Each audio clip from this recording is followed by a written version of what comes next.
Inna lillahi wa inna ilaihi raji'un. Bannange kitalo nnyo.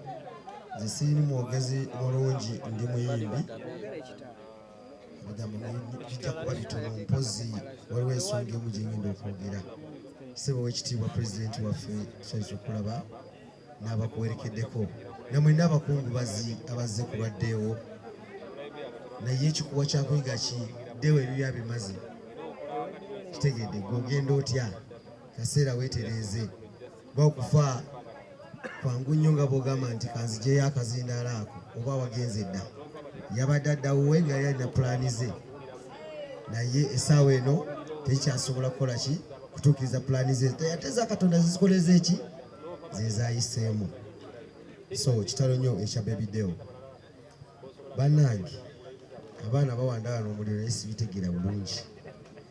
Nze wama Mr. President kyenjagala kiri kimu twagala ki nawulidde nti ebintu bitambula bulungi fe tuli mabegawo naye nze ka department oba ki oba kabikutumba bipande lukankwase naatimba twagala sente bannange ekitalo sijja kusingakaawo deo w'omulabirembe. A'udhu billahi minash shaitani rajim. Bismillahir rahmanir rahim. Alhamdulillah rabbil alamin. Nze Ajimiti omusomi w'ekitabo era omusomi w'edduwa. Nkozesa kyoto kino, ekyoto kino kiba kitagombolola. Lwaliro ku kyoto kuno kunnyambira abantu bange. Buli muntu yenna alina ekizibu kye ojja ku kyoto kino n'osula akabaani ne nkusabira. Buli alina ekizibu naddala mu abali e Bulaaya nompereza amannya.